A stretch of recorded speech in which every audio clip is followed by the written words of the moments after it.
Hello, everyone. Thank you very much to be with us today. We're very, very, very happy to have you amongst us. And Webinar Diversity and Inclusion, strengthening the settlement and integration of Francophone racialized communities in collaboration with the RIFCB. We are so happy to have you here with us. My name is Amanda, and I am AMSA Francophone Engagement Manager, and I will be co-facilitating this event with my colleague Coralie Tano, who is Operation Coordinator from Réseau en Immigration Francophone de la Colombie-Britannique. Nous souhaitons remercier IRCC pour le financement de cet événement et pour le. We wish to thank IRCC for the funding for this event and the support. But before we can begin, we would like to say that Umbrella Association, ASA, is on the unceded homelands of the First Nations who have stewarded this land since time immemorial. And we would agree that its operations are on the unceded traditional territories of Squamish, Tsleil-Waututh, and we're very privileged to be able to work on these territories. So now I will hand over to my colleague, Coralie Tano, from the Réseau en Immigration Francophone de la Colombie-Britannique, who will present briefly the Réseau en Immigration Francophone de la Colombie-Britannique, followed by an overview of Francophone services for newcomers, as well as an overview of ethnocultural associations in BC, before we start our panel discussion today. Coralie, à toi. Merci. Thank you, Amanda. Hello to everyone. In name of the team of Réseau Immigration Francophone, welcome to this meeting. I am here with two of my colleagues, Limbelanga and Sasyamuso. I am honored to speak from the unceded territory of the Salish Nation, as well as Squamish and Tsleil-Waututh. Thank AMSA and particularly Amanda for this wonderful collaboration on this webinar, and all the speakers and with whom we're very happy to prepare this meeting. We're very happy to unite participants from all kinds of organizations in BC and service provider so that we can reflect on the establishment of the racialized communities and celebrate the Black History Month. Before we begin, please meet the Francophone community of British Columbia through a little promotional video for services offered to newcomers.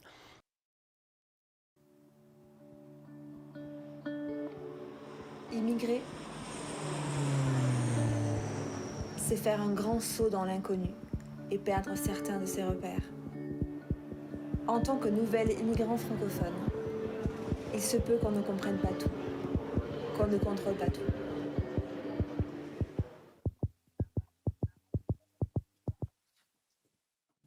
Mais une fois les premiers pas posés sur le sol canadien, l'aventure devient réelle. Tout devient plus clair. En Colombie-Britannique, les nouveaux arrivants ont la chance de bénéficier d'une large gamme de services et de ressources en français pour s'installer, s'intégrer, se soigner et pleinement s'épanouir. Une véritable chance de pouvoir vivre aussi bien près de l'océan, au cœur des vignobles ou au sommet des Rocheuses. Se sentir chez soi grâce à eux, grâce à vous. 2 semaines avant, on ne savait pas qu'il y avait des associations francophones qui sont là pour aider justement à s'intégrer. Quand j'entre en contact avec eux 2 semaines avant, il me dit « Écoute, ça tombe bien, si tu es toujours intéressé, il y aurait une maison qui se libérerait tel jour. » Et ça tombait exactement à la période où on arrivait. Donc c'était un rêve, quoi. Le fait qu'il nous ait accueillis comme ça, pour moi, sur le champ, c'était un peu devenu comme une famille. L'autre facteur important, c'est qu'avec nos interlocuteurs, on s'exprimait en français. Parce que je fais partie de ceux qui ne parlaient pas un mot d'anglais. Ils ont contribué à 80% à notre intégration de façon très rapide. Non seulement pour moi, c'est une chance de pouvoir enseigner dans ma langue maternelle, mais je pense qu'on arrive aussi à offrir cette chance-là aux familles qui arrivent ici, puis qui aimeraient que leur enfant reçoive un enseignement en français de qualité. Et ce, même si on est dans une province qui est en majorité anglophone. Notre force, c'est de tous vouloir s'exprimer en français, puis on partage cette langue-là. C'est vraiment une très, très grande diversité. Je pense que ça aussi, c'est une force. Ça leur permet d'être ouverts d'esprit, d'être curieux envers les autres cultures. Dans un cadre grandiose, des services et des activités communautaires s'allient à une qualité de vie qui, grâce au réseautage professionnel, aux nouvelles rencontres et à un marché de l'emploi hautement diversifié, ouvre de nouvelles opportunités.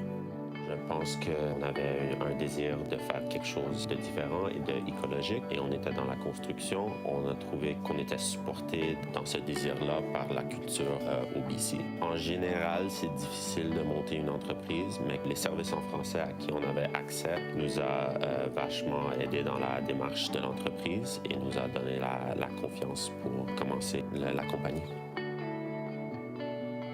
Immigrer, c'est aussi aller à la rencontre de professionnels et de bénévoles qui aideront pleinement à l'épanouissement de chacun. S'il y a une bonne raison de vivre à Prince-Georges et d'y rester, c'est d'abord sa communauté francophone. À la fois présente, très... Et puis l'avantage que j'ai en fait dans la pratique de mon métier est que je suis moi-même nouvel arrivant, donc sans prétention aucune, je connais les besoins des nouveaux arrivants. Je crois que j'ai trouvé ma vocation. Ça me fait du bien, en fait, même sur le plan personnel, de toucher le côté humain, de pouvoir aider comme on m'a aidé moi-même un jour. L'accueil et la diversité des services en français n'ont pas de frontières. L'accès est disponible dans toute la province de la Colombie-Britannique.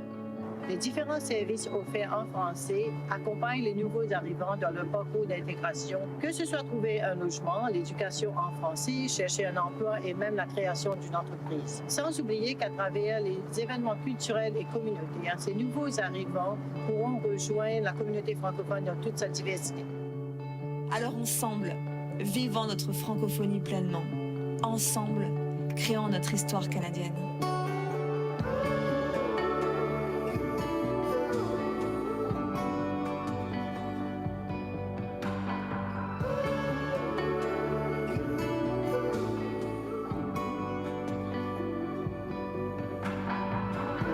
Et vous, quand est-ce que vous arrivez en Colombie-Britannique ?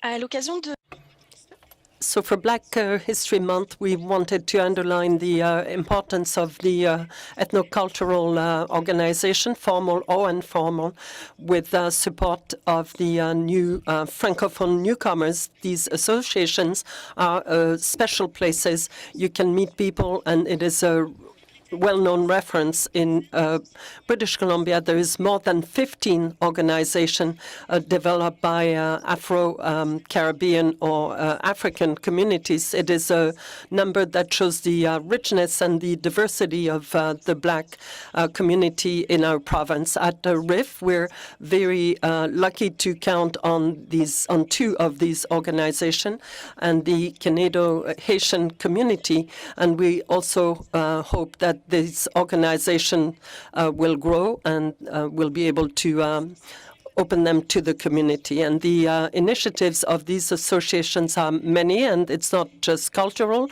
far from that. And as we said earlier, a number of them have a great role in the well-being and the flourishing of the immigrants and refugees.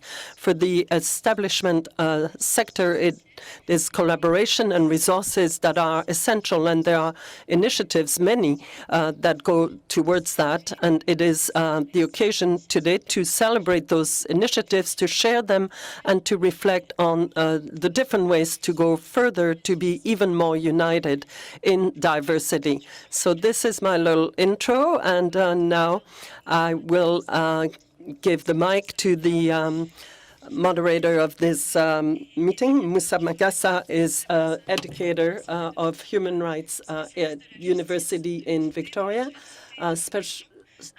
specialized in justice, equity, and diversity and inclusion and anti-racism. I'm very happy to count you amongst us, and I'm giving you the mic. Thank you very much, Coralie, and thank you very much. It is a great honor and a real pleasure for me to participate in this conversation on diversity and inclusion. But in particular, it's a great honor for me to do it with this sector that is key, because me, as an immigrant, I know exactly what it means to be an immigrant in a country, and I also enjoyed those amazing resources that the Francophone community made available for me. Do this work and also to be able to speak and share with all of you. I am very proud to be doing this with the Francophone communities and talking especially about settlement and integration, because as a newcomer, I know how lucky I was to come to this province and find that there is a Francophone community who have taken me in. So today conversation, we will have two people who really are very high in my heart. J'aurais à vous introduire à deux personnes. I will introduce you to two people very, very high placed in my heart. Godwin Eni, first, qui est an international consultant. Donc, je voudrais vous présenter Dr. Godwin. I would like to introduce Godwin Eni, retired university and international consultant in the health sector. But I also would like to introduce Paul Mulango, very dear to me. I have known him since I came to Canada. And Paul Mulango is the director of the Integration Center for Francophone Immigrants. And Paul is a director of this integration, the Center for Integration for African Immigrants. So it is an honor and a pleasure to introduce the two of them. To launch us in our conversation today, I will start with Paul and ask him to tell us a bit about his center. Donc, je vais commencer avec M. Paul Mulango et je vais lui demander de nous présenter. I'm going to start with Paul Mulango and to introduce his Center of Integration for African Immigrants. Thank you very much, Doctor. I am very happy to be a moderator today, and thank you very much to the RIFCB and AMSA to give us this opportunity for Black History Month, because it is also to present that what we live, and then not only, but we also do. And so I'm the director of the Center for Integration for African Immigrants. And so when I came to Canada, I came in '96. And there weren't very many Black people. We didn't really know what to do. So we said, and then there was terrible reception. I mean, we were speaking two languages. And then we went to the Alliance. And everywhere there is Francophone Alliance. And so there was we learned that there was a federation. And then we started speaking with the director, and then now we're part of a member of the federation. So what is the center? The center, in short, we are here. We're a bridge between the immigrants and the mainstream society. So we are with the immigrants and what has been their journey. So when you are in a country, you need a bridge to go across. And so this is our role, to help immigrants and refugees as to how to cross and to go and belong to the Canadian society. So what do? We do a lot of support with creating jobs and to provide the information, because this has to be very clear. There is integration that can be positive or negative. So that is why with us, we provide information, positive information, to help their integration. Thank you very much, Paul. Paul just talked about, I'm sure you heard him in the translation for those who are anglophones. Pour ceux qui sont anglophones ou francophones, vous avez entendu Paul dire que l'intégration, c'est un pont. Alors, say that the integration is a bridge, and the center is creating this bridge for newcomers in order to be successful in their Canadian society integration. So now I'm going to turn to Dr. Godwin Eni. about his book, and I'm sure he will also provide some information because this will be great for you to purchase and hear from him. I've known Dr. Godwin Eni for so many years, and it's just a pleasure to have you here. Dr. Eni, the floor is yours.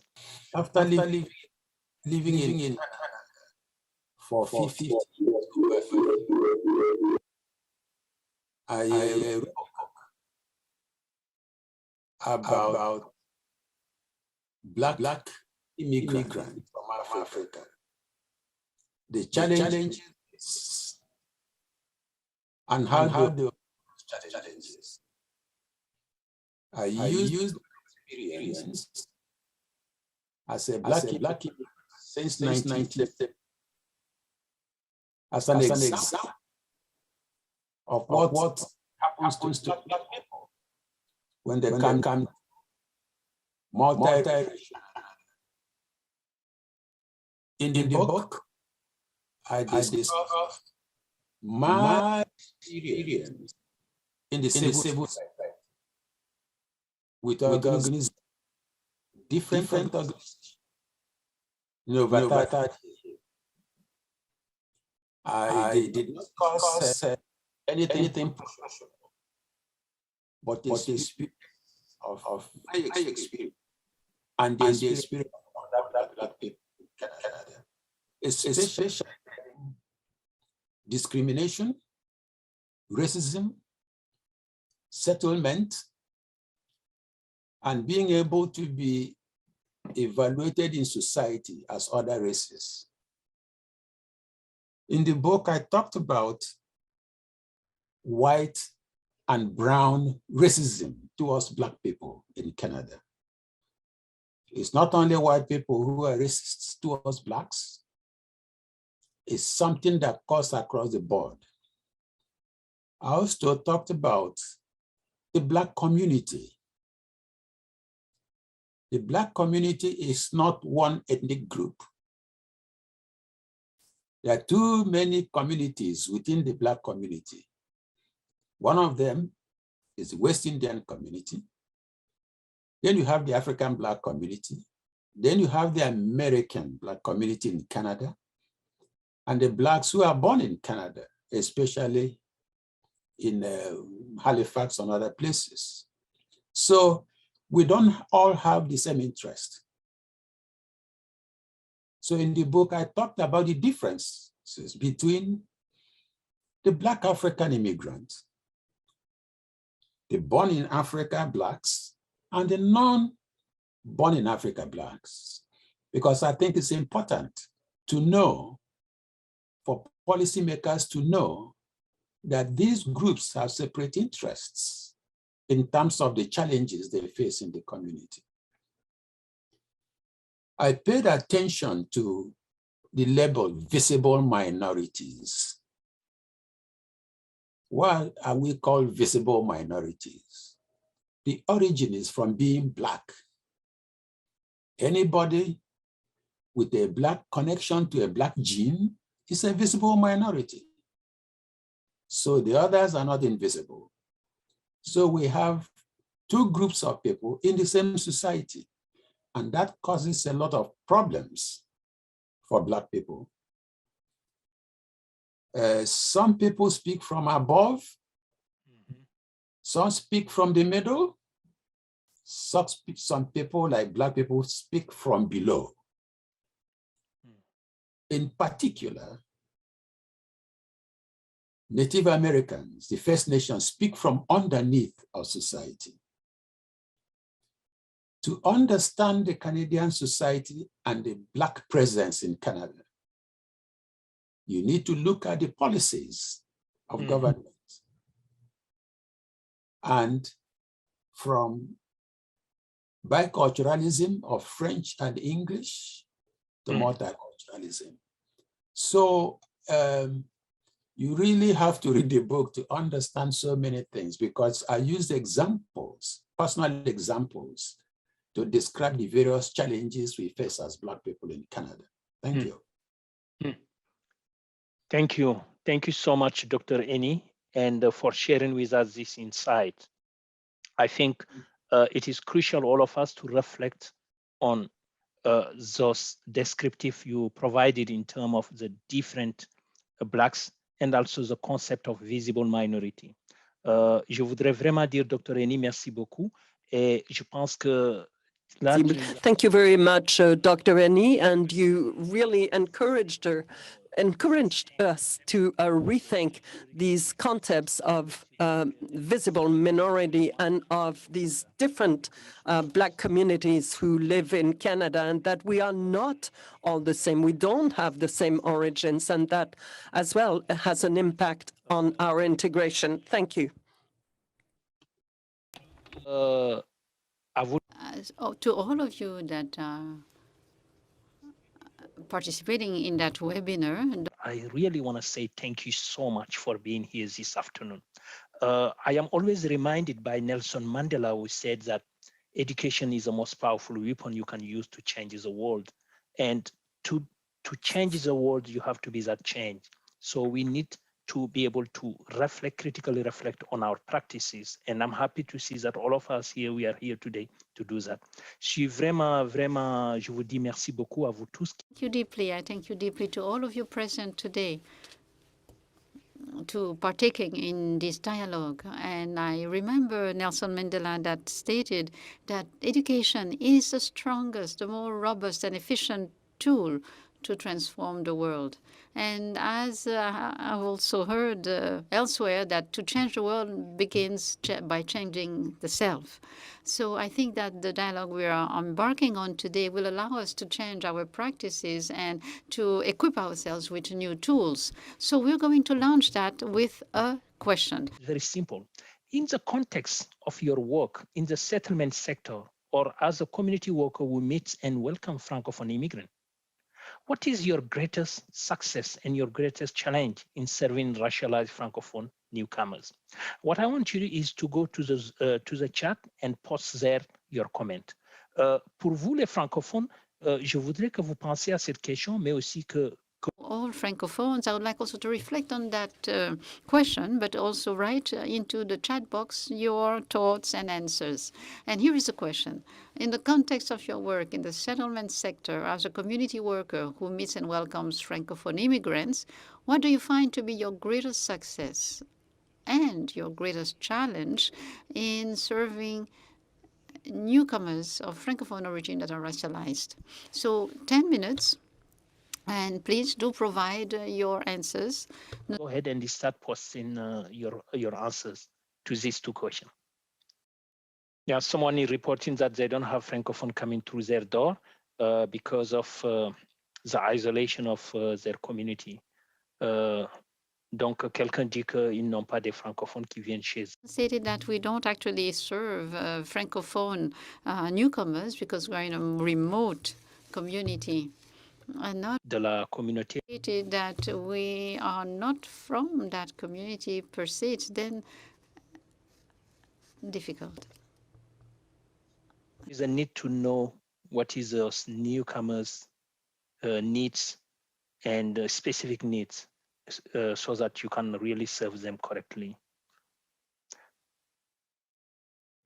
Quelqu'un dit qu'il est très important d'avoir des. One say that it's quite important to have Francophone immigrants that also contribute or help with the settlement and the integration of the newcomers.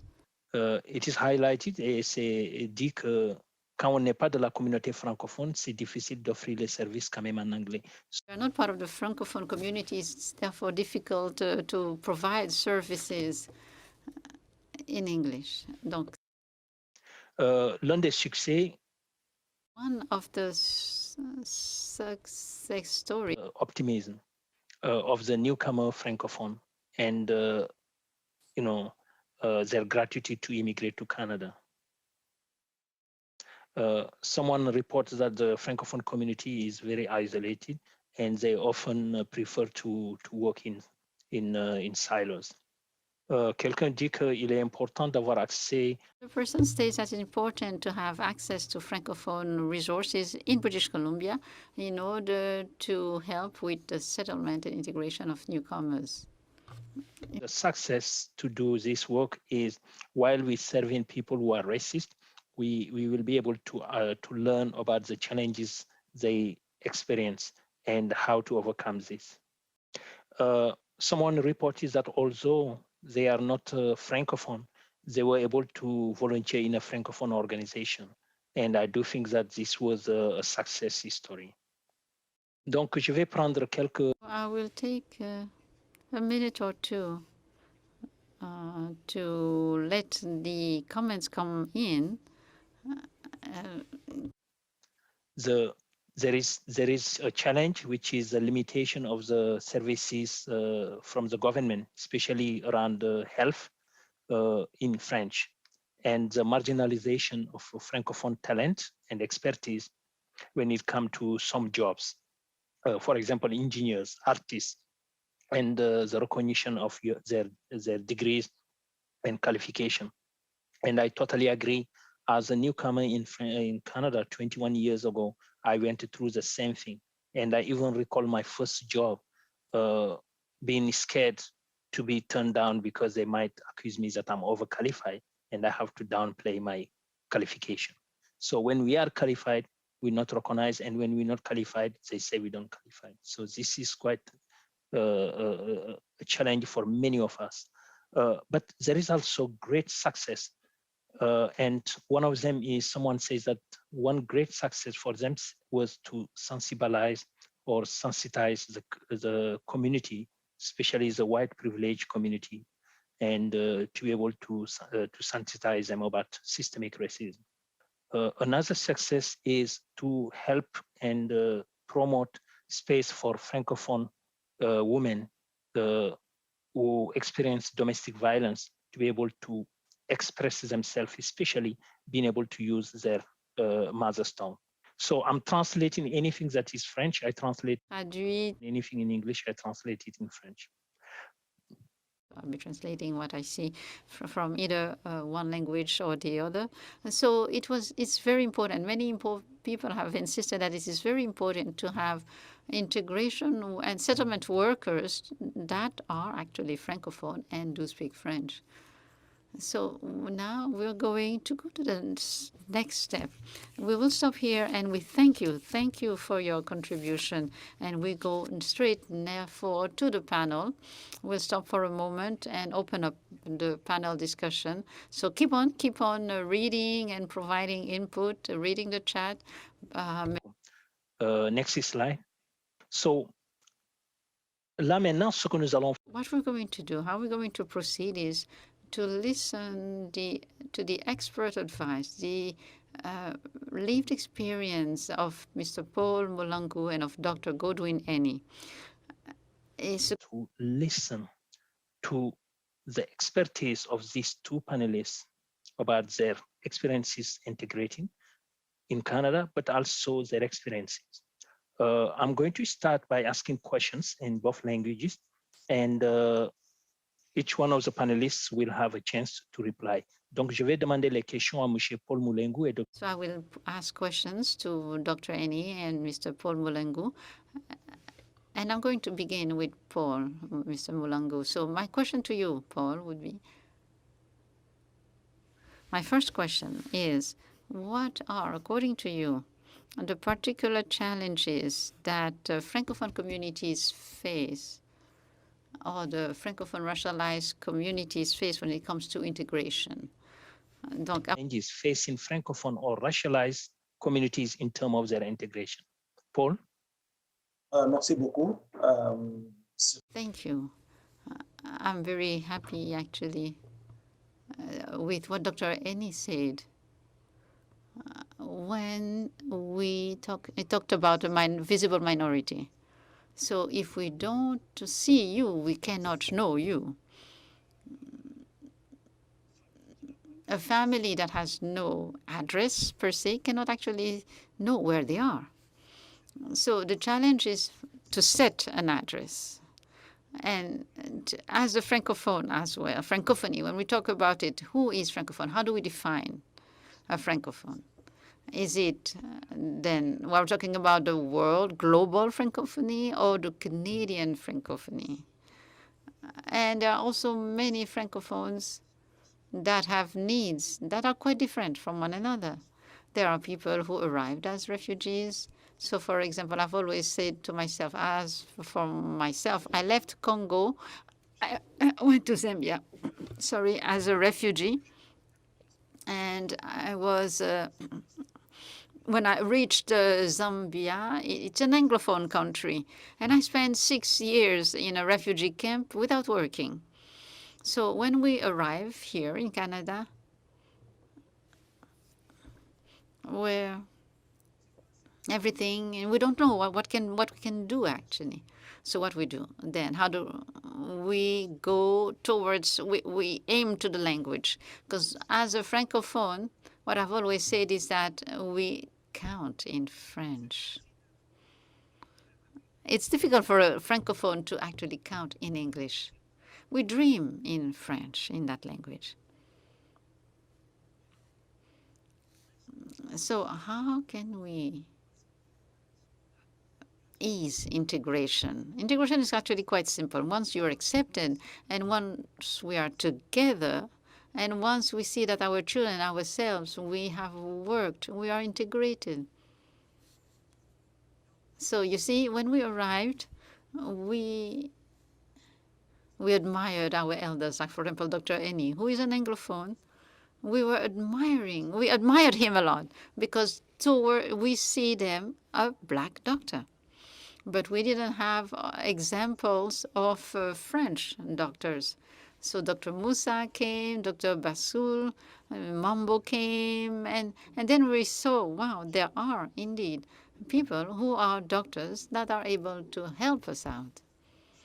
So it's by actually observing others at the forefront that we realize, yeah, integration has taken place. If we don't have examples per se, then our children don't have anything. So I'll give you an example where there was a time where there was a big problem where people were quite wealthy that would had the 411.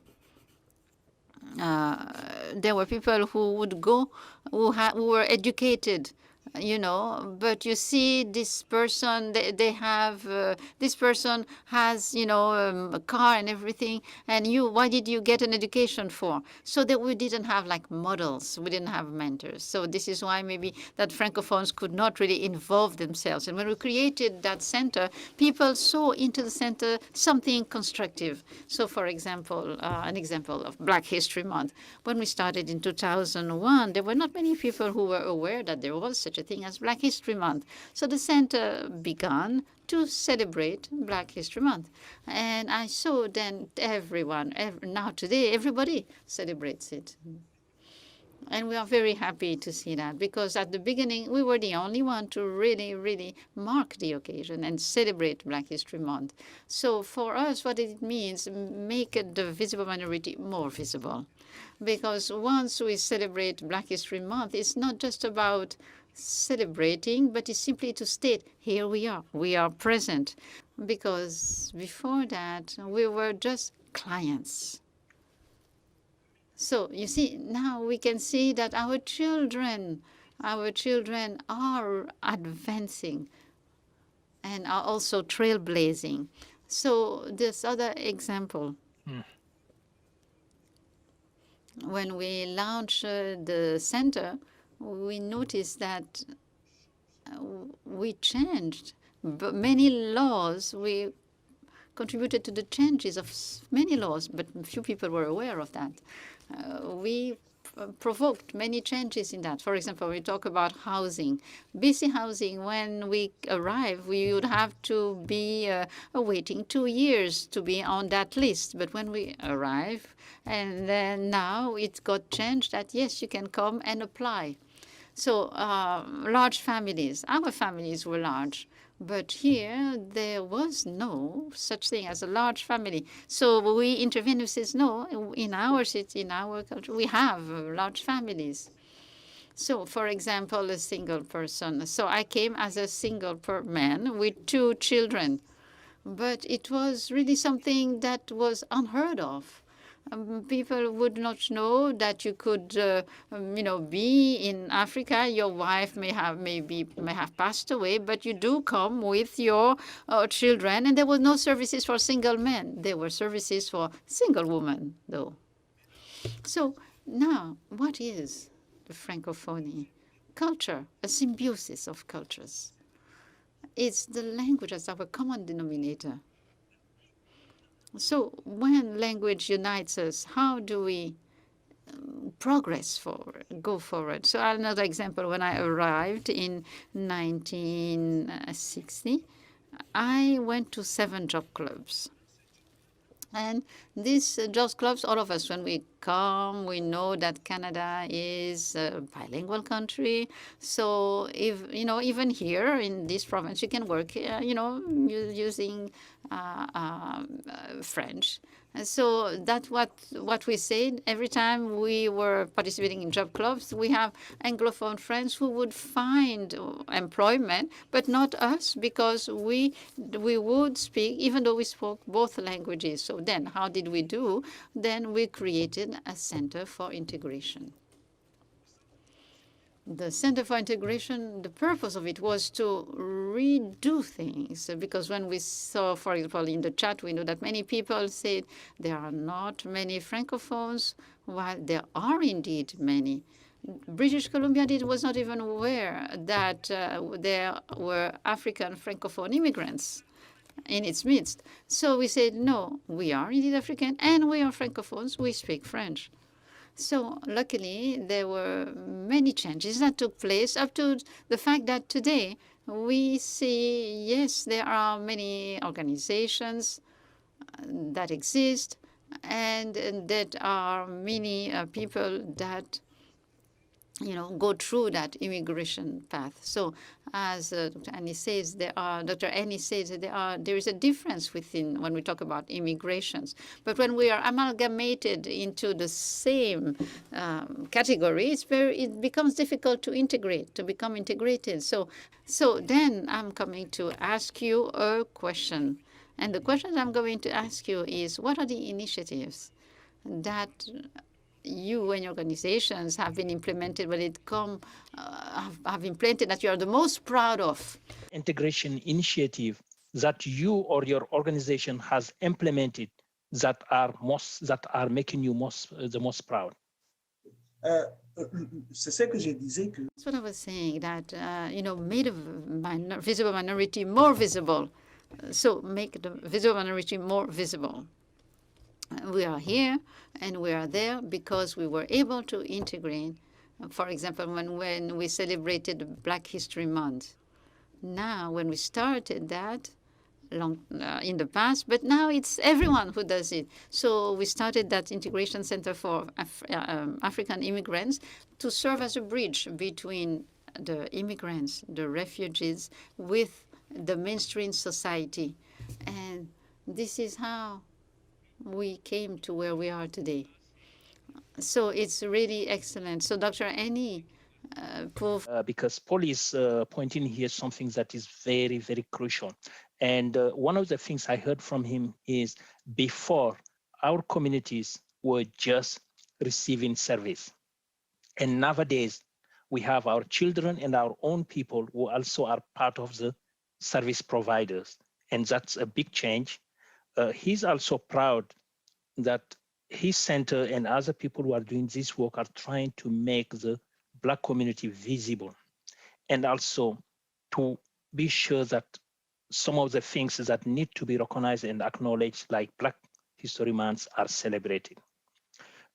Paul J. in other questions. So Dr. Annie, I'm going to ask Paul. I have another question, and I will ask a third question to Paul.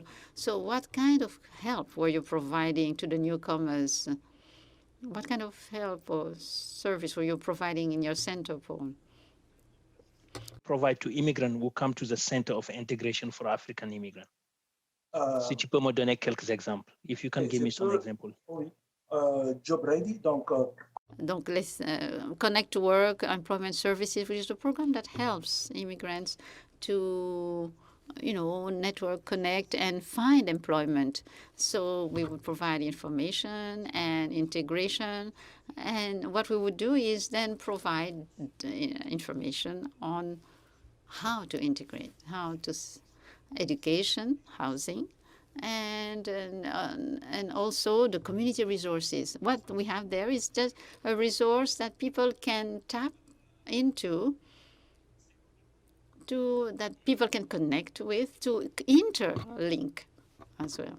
So, for example, for the moment, we have, the tax clinics that we offer at our center, because many people with COVID that do it via phone, but our people, our staff, our people don't know how to use Zoom, so we offer it on site. For many of our people are not able to use Zoom, so they come and do it on site. Recycling. So many people don't know that when you're buying, let's say, cans, there is money in there. So we do recycle. We tell them, you have paid something, but you can obtain some money back while you sell those cans. So that's about environmental education. Yeah. So, Paul, what you've just... Your center is providing these services to help integration and settlement. One is connect people to work, job readiness, providing information about integration and settlement. The education piece is crucial, especially you talked about housing and how to help people, but also linking them to the community resources and also the tax, helping people with tax. Because I remember on my days at ISS with my supervisor, Jerry Woom, that was one of the big things that we managed to do, was to create tax clinic all over Vancouver and Burnaby to help newcomers. So before I go to the next question, and this one will be for Dr. Eni, but I see Paul made already the transition to talk about the diversity in our community. And Dr. Eni, you did also talk about the diversity among the Black people. Donc, Dr. Eni, vous avez parlé de cette diversité dans la communauté. Eni, you have already talked about diversity within the Black community. So my question for you, and I will... What does the word diversity and inclusion mean to you, especially in the context of Black History Month? Que représentent les mots diversité? What do the words, the themes, diversity and inclusion mean for you, particularly in taking into account Black History Month? I want to congratulate Paul for the work he has done, because I know what he has done. When he started, I used to go down to New Westminster to give him encouragement, to give him support. And it's not every immigrant who has the vision to do something. Diversity is one of the words, I say they are politically correct words we use in Canada these days to get around things. For example, well, it says everyone wants a seat at the table. Have a seat at the table, everyone. You go around the cities, you have Chinese, Black, everybody walking around. You say, Canada is diverse. And what it really means to me is that you have to have opinions of people at the table. You have to be a participant in the context of Black people, Francophone communities, Filipino communities, Chinese communities. We all have to have a seat at the table, not just one group or the largest ethnic enclaves in British Columbia. But the more serious one is inclusion. And I've been dealing with this for over 30 years. I want everyone to remember this. It is very hard to understand inclusion until you have been excluded. It's very hard to understand inclusion until you have been excluded. Otherwise, it's an academic exercise, want to be included. So what has happened to the Francophone community, especially the Black Francophonies from Africa, is that they have some serious issues about inclusion. Number one, they are Black. We have visible minorities and all kinds of groupings in Canada. Number two, they don't speak English in British Columbia. I had 2 French Black Africans stay with me when they came to Canada. Even though I'm an African, my wife and I, we had difficulty communicating because they couldn't speak English well. But we helped them with learning English as a second language. So inclusion is very important. It is not representation. Many people use the word represent. That's absolute nonsense in my book, because representation can be token. I gave example in my book where the Governor General came from Ottawa to meet the civil society, everybody in a large audience. I was the only Black there. They looked around, they want representation. They asked me to go and sit at the high table with them. That is not inclusion, not at all.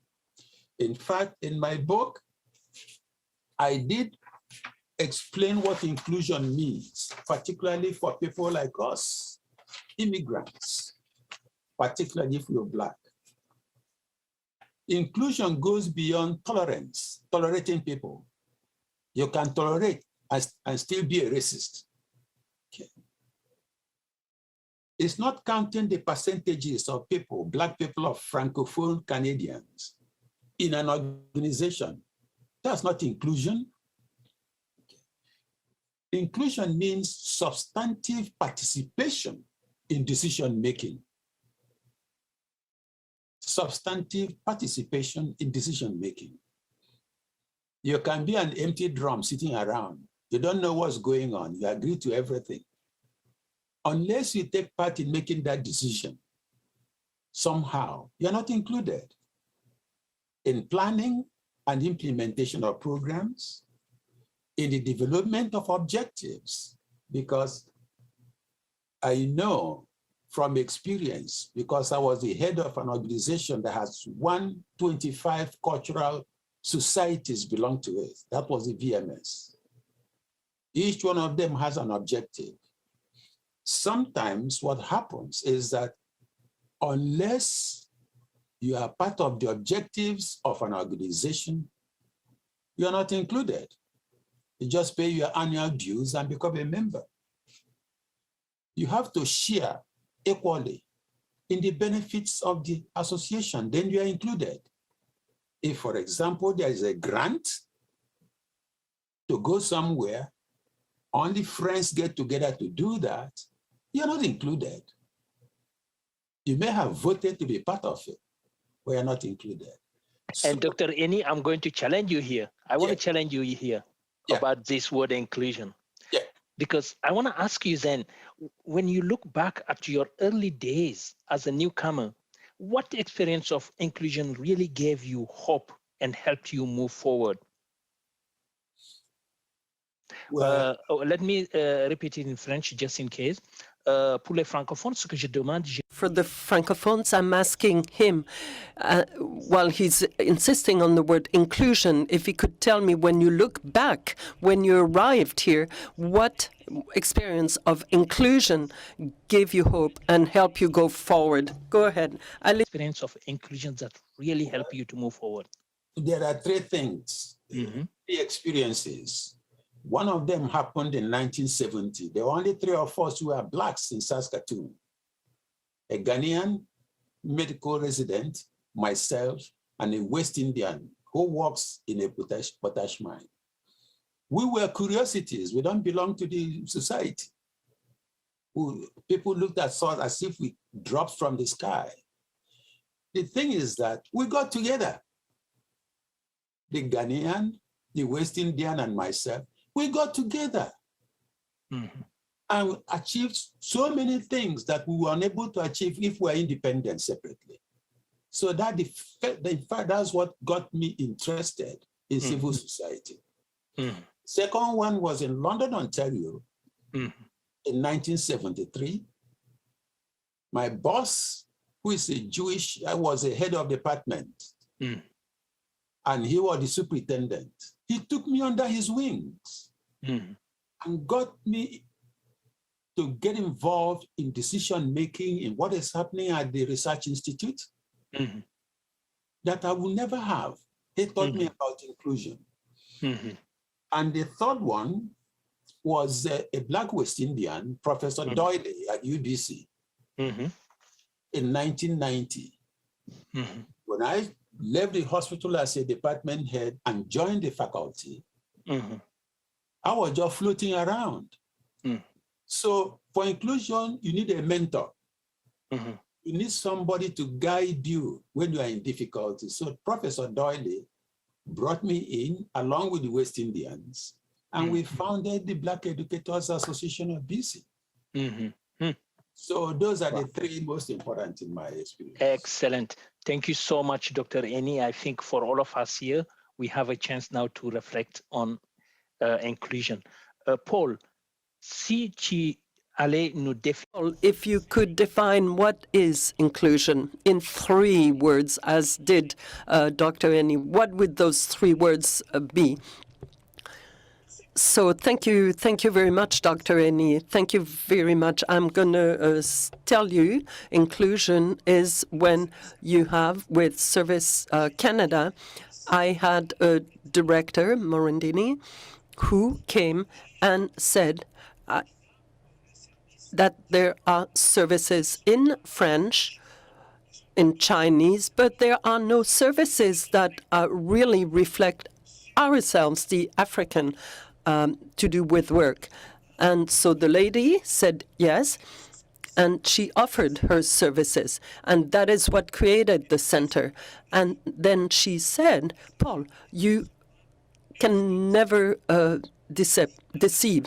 And I said, with our service, ConnectWec, we did really a lot.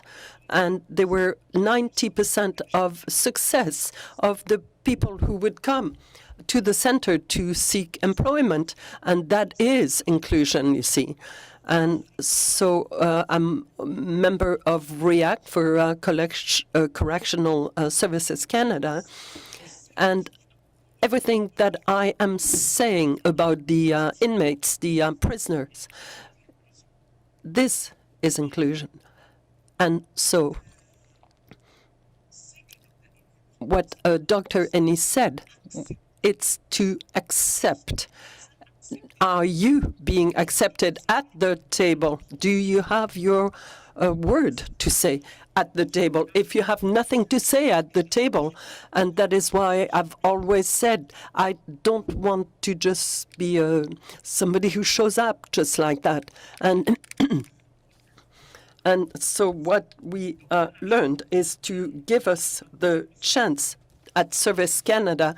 They had really given me the chance to produce, as when I see people who say, thank you, Paul, I got a job, thank you, Paul, I got this or that. And when I saw people at the center, a lot of people, and there was an Ethiopian who had died, and there was nowhere to bury her and to mourn, and they came to the center for a month to mourn her. And the Congolese family that died in the fire, I saw a lot of people who came to the center and were going to find out who killed these people. That is inclusion. And I saw that, Paul, I saw that. And up to now, I wish to thank you for what you have done within the community. That is why my question goes in that direction. And Paul and Dr. Eni both, thank you very much. Because this word is very misused and misunderstood.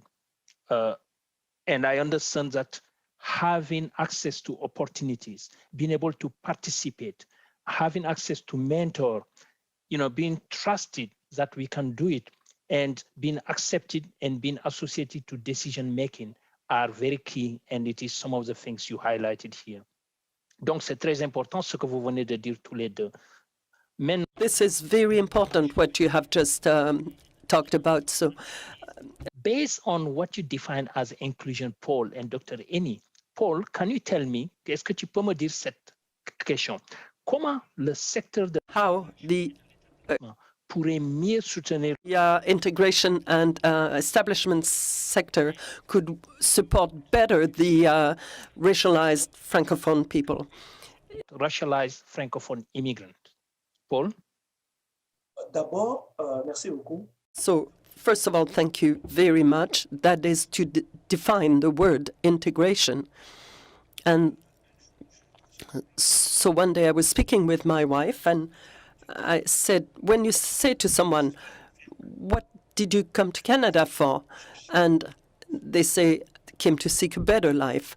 And so what is a good life? What is the definition? It depends. So when you give a definition of integration, you're going to see, is it that you give an opportunity to someone? Because if you don't have a decision at the table, how are you going to see that you make decisions? When you see everywhere, you don't see the person. And I'm going to give you the example to do with teaching. When you go everywhere, you don't meet a teacher like you.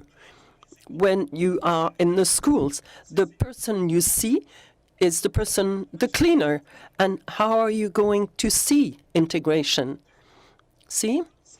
The problem is to have beside you. I remember when I finished at VCC, I got the Distinguished Award at VCC, and now there are a lot of children that went to VCC because Uncle Paul, he went there. So see, it's good.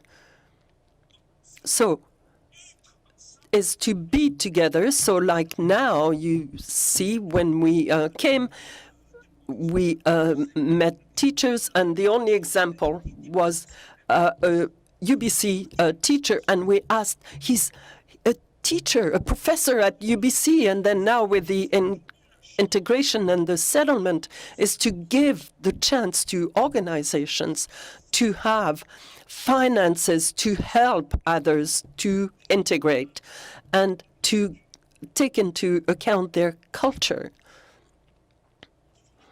It's really important, see, because it's like how to integrate. What is it? To have a job, children in school. It's everything. If you succeed to get that, so you're going to see that, yeah, you're going to be integrated.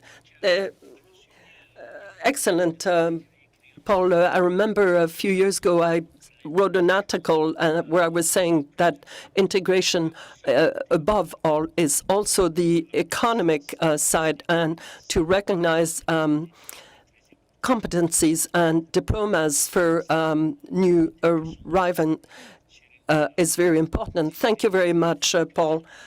Also goes through the process of having a job and being able to meet one's own economic needs. In addition to everything else, the social, the cultural, and so on. Dr. Eni, I have one question for you. Dr. Eni, j'ai une question, and the question is, yeah, I have a question. And many of us here, we are, your book is in English, and many of us here are Francophone. My curiosity is, will your book be translated in French? Before I comment on that, let me add to what Paul said. Okay. there are two sets, when you talk about racialized communities, supporting them. Okay, this coming from my experience. There are two things to bear in mind. One of them is support from institutional support. The second one is support from the grassroots. For the institution, the name of the game is getting enough money to support the Francophone community. That's the game, okay, for institutions, such as the federal government, provincial, or whatnot. You have to have enough funds to do that. The second one is grassroots. Every Francophone individual in Canada, every Black in Canada, has personal issues and personal problems. To get support, you have to find a way to identify the important issues within your community and come up with one objective. I call it critical success factor objective that you can work on to provide support. Without that, you will be going from one place to the other. Now, I'm sorry, for my book, there are many examples in the book of so many things that happen to Blacks and to me, regardless of your position as a Black, that you need to really look at. Not enough copies are printed. One of my daughters has a degree in French, teaches French in Switzerland, and is now in Vancouver as an administrator. And I'm going to beg her, even when I kick the bucket, to translate the book into French. Is that okay? Je peux aussi augmenter ce que le Tani avait. I can also add it. And so, Paul, what I suggest is that if you agree, because you will have time to add something to what Dr. Rennie said. And so I'm looking at the time, and I know that we have to go to the questions, and perhaps we'll come back to you so that you can add something. Yeah, of course. Okay, it's only to do with the book. There is a program, Human Library. La Bibliothèque Humaine, it's a program for which I asked for financing. And can somebody read the book and tell somebody, I see the book, and then me as well. I'm telling the Francophones. So, in English about what Paul just said about the human library. That's another way. If you don't want to print more copies, your book can be read by one person who will then be able to communicate to other people. Yeah, I will call it. It is the Bruce Tam Tam, the Bruce drum. So thank you so much. So now we're going to pass to questions. Et nous allons passer, comment on appelle? We'll go to the questions, and we would like to know how the question people have. So this is just our Q&A portion of the session. So if you do have any questions, maybe we can take down the slides so we can ask questions directly to Dr. Eni and Mr. Mulangu. So everyone, feel free. You can either post your question in the chat or raise your hand. It's up to you. Yeah. And to raise your hand, if you see it say reaction, click on reaction. And then there is a hand there, you can just click on that. Si vous voulez poser une question, you wish to ask a question with the raise hand, look at the English, it says reaction, click on it, and then you'll see raise your hand. Thank you. So any questions? Paul or Dr. Eni? So there is a question for Paul. Comment les immigrants connaissent votre... Do immigrants get to know your center, Paul? How do people learn about your center? So since 2003, we have a lot of activities. So now we are on a second site. So it's worth to mouth. We don't have a lot of financing, so it's word of mouth where people learn about our center. So the principle is when you do the work, you'll see that a lot of people will come. When we don't do a good job, a lot of people don't come. And so sometimes I think a lot of people come. No. What will we do if you give up? And so, thank you very much, Paul. And so, word of mouth. Say about the center. Sorry, Dr. Magasa, before we go to the next one, if you want, you can also just send me a private message if you prefer to just receive a private message. So I will communicate that message to Dr. Magasa. Yeah. So feel if free. anyone doesn't feel like they want to pose their question to the public, si vous pensez que vous voulez pas le if you don't want to post your question publicly, you can send me a private message. English-speaking organization don't do referral. So are you asking if whether they do referral or they don't do? Paul? Il y a beaucoup de référents, il y a beaucoup, par exemple, on travaille avec les gens de Mosaïque, ASS, il y a beaucoup de gens. Donc, quand il y a une difficulté, il y a beaucoup de gens qui font les référents au centre. Même si dans le domaine que nous, on n'a même pas le fonds, mais il faut beaucoup de référents. Even if it isn't the area where we have expertise, we refer. There is people who refer. Raise your hand, and so go ahead. Je vais m'exprimer en français. Oui. Merci beaucoup, Dr. Moussa. C'est vraiment une question de curiosité. Je viens d'arriver à Vancouver. I've just arrived in Vancouver a year and a half ago, so I work at the Francophone Immigration Network. So my question may be for Paul. With your experience in the area of other Francophone services, what have you noticed as far as the different needs from the Francophones coming from French-speaking countries and Francophones and Africans coming from Anglophone-speaking countries? So there are two types, as Dr. Eni said. There is a group of African immigrants coming from Francophone speaking countries and others from Anglophone-speaking countries. And so what are the differences as far as the needs are concerned? That is the first question. And the second has to do with the African organizations that exist here in British Columbia. What is the difficulties that these organizations so that they can be known? And so I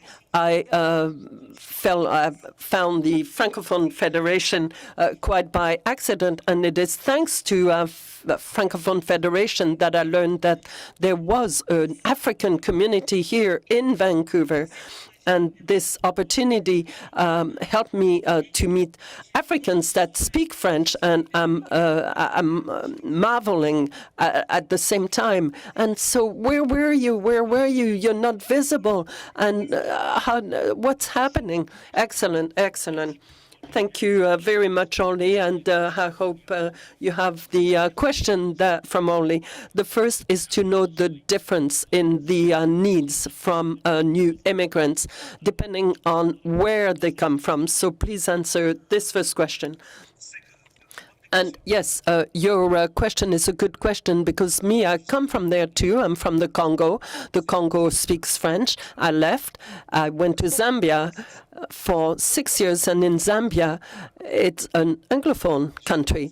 I had two children there, and my daughter just went to elementary school, first grade, in the Congo. And then when she arrived in Zambia, couldn't really go to school as a refugee. So now when you arrive here, the other people who came as refugees in the Congo that are Francophone, they can come here and they speak good French.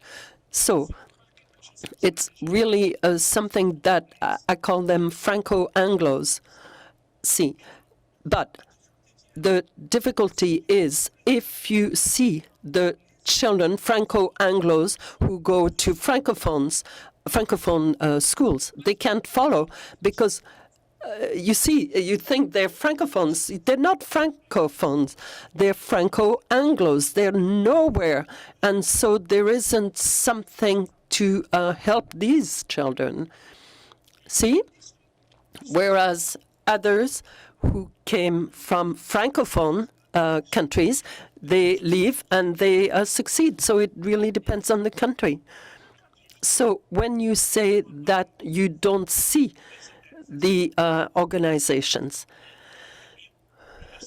and the center is the only organization, Francophone organization, that is here. And so before we had a good place, and because there is a lot of organizations that don't have offices, but there is organizations that do have offices.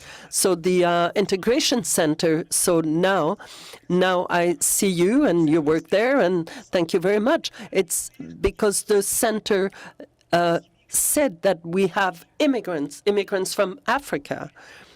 And so now with your work, you can go forward and say that on the 26th there's Black History Month, and you can come and then you can meet a lot of Francophones there. Dr. Eni, Paul is coming back to something you alluded to early on.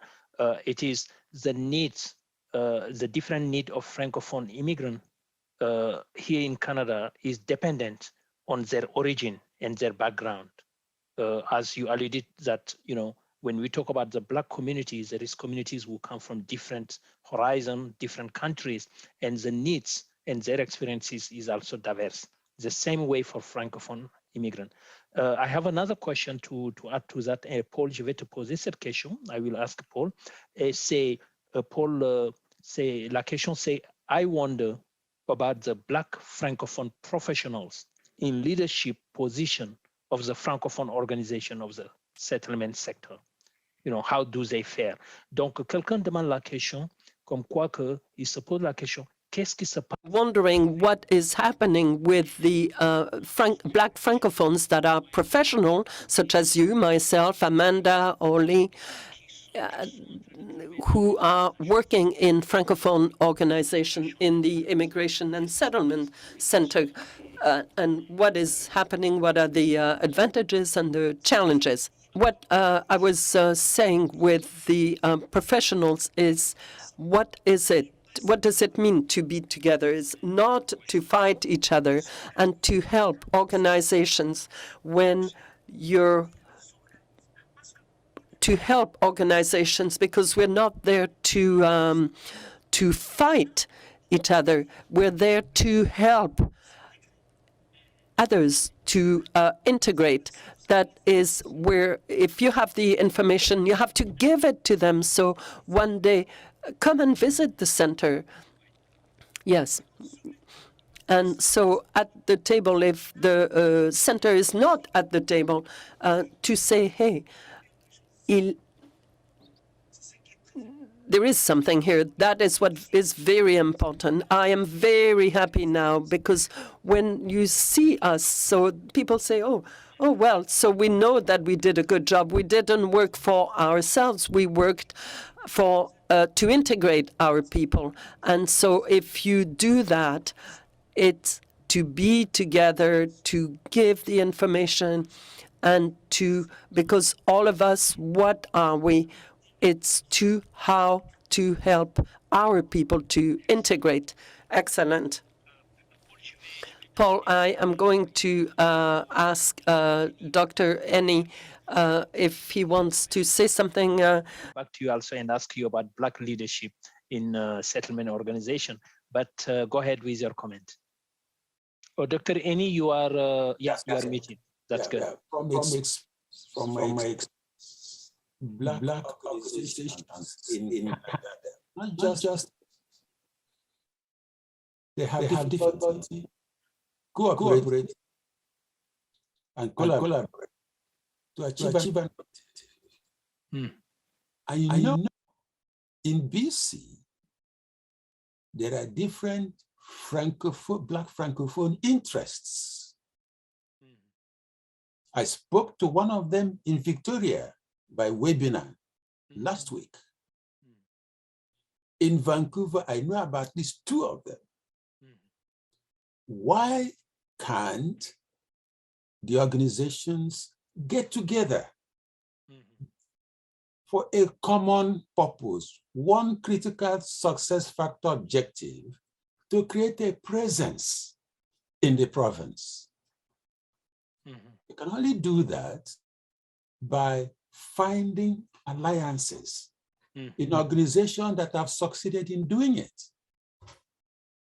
I know some organizations that succeeded, the only few of them when they started, but they created a good presence. Now, they are comfortable helping their immigrants that come from that area. So I just want to make that observation. But that's excellent. Leadership, I've forgotten. Yeah, that's excellent, Dr. Eni, because one of the questions we have here is, one participant asked, any recommendation for structural changes in the settlement organization and the role of funders? Donc, quelqu'un dans le truc a demandé. So somebody in the chat asked that question. If the 2 participants, the 2 panel members, Dr. Paul and Dr. Ennis, what recommendations would you have? How can we change the structure of settlement and integration agencies? And what are the roles of funding organizations? Oui, le problème c'est quoi? C'est le grassroots. Problem is really integration. Organization. Because the grassroots organization, that's the key of success. Je vais donner l'exemple. The organization in the field have the key to the success. So when we come to Canada, we first find a family. Where is the family? And then we find the community. So for example, I'm from Congo. So where is the Congolese community? Where can I buy my fufu, my tsombe? And then after that, my next step is to go by the organizations. Are there organizations that can help me? So the problem of a funding organization is that they forgot about the grassroots organizations. And particularly within the Francophone milieu, we have not really managed well that notion. It is the grassroots that actually started out by stating there is immigration taking place. And there is difficulty for Francophones to integrate because there is no such grass organizations to propel that. And this is similar to, for what we see in Service Canada. So compared to what we see at Service Canada, who finances grassroots organizations? Funding that the funding need to also go to the grassroots organizations if really we want to connect the gaps and the silos in the settlement and integration of Francophone newcomers.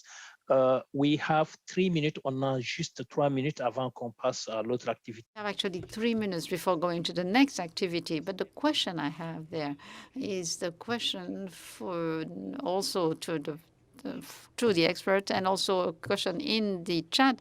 So if I ask you this question, you're going to hurry up and answer them. Let's go with Lisbeth first. Bonjour à tous, et ça sera... Greetings to all. So it is a question that I have addressed to all organizations that provide services to Francophones, because I have often worked at the downtown planning table for many years. And when we try to invite a Francophone society or group organization to have a place at the table and within the community groups, we were not successful in finding a representative to. So how can we do so that, we are in downtown, the downtown area, this is for everyone, not just the Francophone, but what we would like is to have the Francophones represented so that the families that are downtown can be aware of which services we provide to Francophones. Thank you, Lisbeth. Paul, 1 minute to answer that question, Paul. Yes, this is why I say that financing to grassroots organizations is important. Because if we lack funding, we cannot be everywhere. Why? Because we don't have the manpower to go everywhere, to be everywhere. And the problem stems back to the financing, the financing institutions, because when we talk about the Francophones, they provide grants to everyone, but the Francophones, no. So then it makes things difficult. So, for example, the center, before, we were told that you're not Francophones. And then we really made a big effort that we became accepted. So in accepting us, we are accepted, but there is no funding that comes with it, with that acceptation. So thank you, Paul. Dr. anything to add to that question in 1 minute? Yes. Every organization, every group, every quote-unquote group that has succeeded, whether large or small, begins with leadership. If you don't have a self-leadership, somebody who's willing to take risks, if you change your presidents every year, this year a new president, next year a new president, without having some sustained period where you can achieve something, then you always be marginal. So my suggestion, particularly to Francophone, French-speaking British Columbians, I used to go to 7th Street, your office, and beg for the association to come and be part of VMS. Sometimes I succeeded, sometimes I didn't get anybody coming. So it's very, very important to think about leadership. You have to think about leadership and what objective can lead you to success, critical success factor. Thank you. Excellent. Thank you all, and thank you, Dr. Eni. Merci beaucoup, Paul. Thank you, Paul. Thank you, Dr. Eni. So I will take just 1 minute because I have this question that is there, and it's quite important to be asked. Are there specific services for immigrant women, like, for example, educational workshops, Paul? Are there specific services geared for women, like employment workshops, anything for children as well? So, is there special or specific services, Paul, in your organization for women and children? C'est pour ça que je vais dire que this is why I would say that all the service, which service means funding must be there, because if we don't have financing, we cannot set up something out of the air. But if the program New Horizons for Seniors, there are services. There is funding, but we have also provided tools to women, so it becomes sort of an intergenerational initiative. So the young person and the elders. So we're not talking about something special, and we know how to help women. What they can do, because, for example, in many women from Congo that came with heavy trauma due to war and so on, so we do need specialized services like a center to recognize that there is an issue there. So when the funding organizations do not provide financing, it means that they're not acknowledged even that. So it is up to us now to alert the government of that issue. So, Paul, thank you so much. I think that is a very straightforward answer, that the needs of the Francophone African newcomers are specific and differ from what other newcomers are, and the funding organizations need to understand that. And Dr. Eni, there need to be specific funding for a specific needs and services for newcomers. Now I'm going to move to the next section of this afternoon. Can we go to the PowerPoint? Est-ce que vous pouvez mettre oui.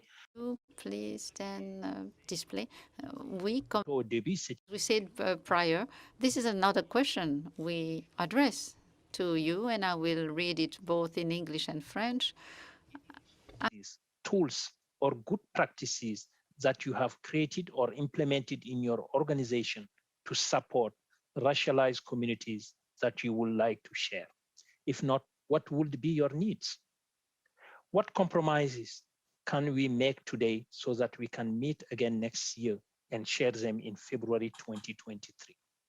In French, ça veut dire, avez-vous des ressources? So it means that do you have resources, tools, or good practices that you have created or implemented in your organization to support racialized communities that you would like to share? If not, what would be your needs? What compromises can we make today so that we can meet again next year and share those compromises in February 2023?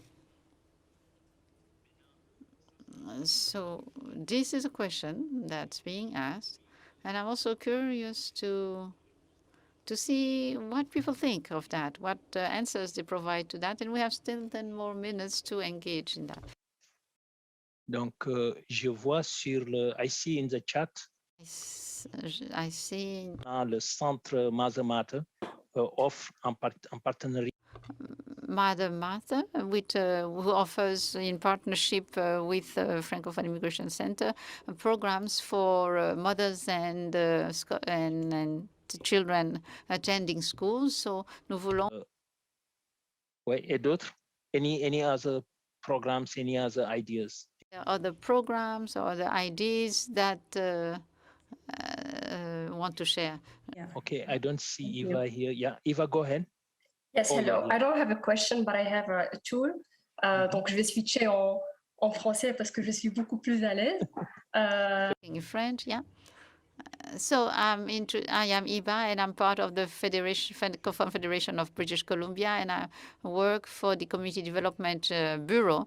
And we have at the Federation created a very innovative tool that is different from the traditional tools. It's a mobile application, bilingual, Franco Quiz, where we encourage people to answer questions. And this is a Franco Quiz is based, covers specific themes.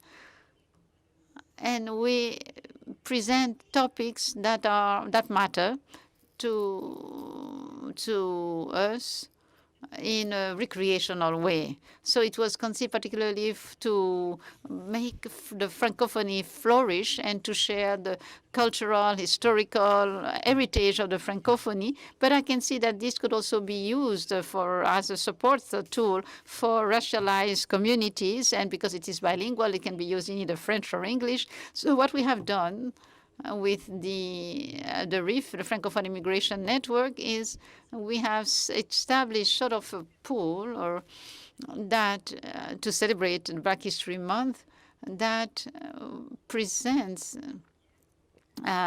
informs about, for example, characters, historical and the histories of various countries outside of British Columbia, but particularly in British Columbia, to pay tribute in the Black History Month. We also emphasize, for example, the Canadian Haitian Cultural Association, the Center for Integration of African Immigration. So I can also provide you the link. You just, for example, Google Franco Quiz, and then you can also organize a visit. And for example, you can integrate it with a welcoming kit for immigrants. And I'll invite you to contact me, and I will also provide my email address in the chat window. There is also somebody who offered another resource, and it is Educacentre. Youth at Work of Collège Educacentre. And there is another raised hand. It's Amanda, go ahead. Just maybe to return to the technical problem that we had at the beginning. If your name is still being displayed as Amanda Makoso, please rename yourself, because we had a little bit of a technical glitch. So maybe many people would bear my name and first name, but I would like you to rename yourself with your actual first name and also the organization you represent. Thank you. Thank you. And we also have somebody that mentions YMCA as le programme d'échange de écrit en anglais. Exchange program in summer. On a aussi une liste de beaucoup d'organisations qui sont en train de tomber ici. We have a list of organizations that's actually being added into the chat window, Paul. So the YMCA is, I would say that when I started the center, many Black people who work now at the federal government, it's thanks to those programs. It is a program that is not much well known, but it's excellent because it's a program that helps the bilingual youth, the youth who speaks English and French to find work. Because at first we had contacts with them, but that's about maybe 3 years that we've not been in ties with them. But it's an excellent program, and I would say that there are other programs that you have to. Yeah, there are programs that are really linked or rooted to African culture. So, for example, you students, my daughter came, she had never attended primary school. So when she came to Canada, she found herself to be, let's say, in grade 8. What would she do? Nothing. But we would say that there are programs, and it's by contacting the grassroots organizations that you will hear how to actually expand the programming that you have, that you offer. So thank you, Paul. It's very important. We want to work and address some of the gaps in the system. There is one way to do that. It is to really reach out to the grassroots organization. Donc les organisations de base, les grassroots, the community organizations out there to provide some sort of these informations that will fill your needs. So I see that there is a lot of information that's being poured into the chat. Y a des, comment on appelle, des outils et des tools qui we have tools, resources, so you can cut and copy. So as for me, what I would like to add there is that once more, a reminder that the organization called RMCS, and ils insistent to make those referral to your organization. Donc RMCS, ils veulent vraiment que vous les organisations. MCS really would like to work with the Francophone organization. So if you're interested, please provide them with more information about what you do with your organization, so they can refer to you some of the newcomers. So what I would like now to suggest is that we go to the next slide. But actually, before going to Réseau Santé, that will provide the presentation. So before we go to Réseau Santé, I would really deeply thank our panelist, Mr. Paul Molengo, from the Center for Francophone Francophone Immigrants of African Descent, for all that he has shared with us today. Molengo today for what he shared with us, his insight and these great ideas and strategies that all of us can use in our work. I also want to recognize Dr. Goodwin. I would like also to pay tribute to Dr. Enish. You are our elder. You have been here when we all arrived. And I just want to say thank you so much, because you talked about being retired, but I see you're not tired yet. So thank you for your engagement and your contribution to our communities, and for the leadership and also the wisdom you have continued to share with us. Et à vous tous, je vous remercie. To all of you also, I also thank everyone present. And now I will let the Réseau Santé present. What they have today. Thank you. Bonjour, c'est plutôt Réseau. Greetings, it's actually Réseau Femmes. Réseau Femmes, sorry. I used to, I insisted on health, so c'est une autre organisation. Réseau Femmes, oui. Donc, c'est Réseau Femmes. Greetings, I'm Nouri Naye, and I'm part of the administration board, of the Réseau Femmes Communauté Britannique. I'm also the president of the Alliance of Francophone Women of Canada. And this Alliance of Francophone Women, with the help of IRCC, has conducted a study, the first of its kind, on the needs, the specific needs of Francophone immigrant women in minority settings in Canada. So this study was quite interesting, and it took place throughout many provinces, including British Columbia. And that study stressed some of the needs that are the realities that and their needs experienced by Francophone immigrant women. So now we are at the second phase, where after the study led, we would like actually to work on the building capacities of the organization, our organizations serving Francophone immigrant women. So don't hesitate to go to the website of the RFC, the Alliance of Francophone Immigrant Women, to check into the study. It's quite an interesting read. And for the second stage of things, we would like to invite the organizations that provide services to immigrant Francophone women. We want to collaborate with these organizations to effectively build up their capacity geared specifically to the services for Francophone immigrant women. So we're offering on March 1st, Tuesday, from 10 to 12, a workshop, and we're inviting you to participate because we want to hear what's happening in organizations, to see how we can put in place some tools. So we will talk about, for example, the actual capacities that are existing in organizations, maybe share about them so we understand how you proceed, so that other organizations be aware of them, but also to see where the capacities need to be strengthened. So it will be quite important that you partake into that workshop. We will see the priorities to outline, so we can lead to a plan to reinforce capacity building for the Francophone immigration in British Columbia.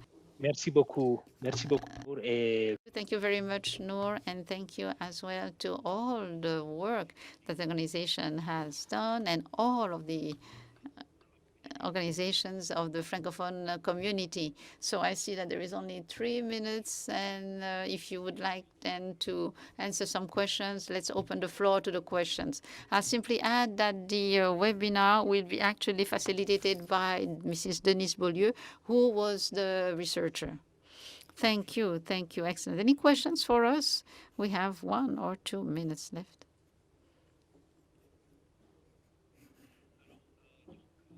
So thank you, Noor, and thank you to all of you. And we are now going to the last part of our event of this afternoon. Back to the last piece of this session this afternoon. And for me, my part is I'm going to stop here and pass it to Amanda and Coralie, and would like to really, really thank all of you for your contribution and the great work you're doing. Again, my name is Musa Magasa. I just posted my information in the chat because tomorrow I'm organizing another event on campus here at UVic Victoria on Everyday Black Excellence. Because when we talk about Black History Month, I argue with people that no, it's not 1 month. Our excellence and our contribution to this world is not just in February. it is every day. It is every day that Black people, like every other people, have been contributing to humanity and to the world.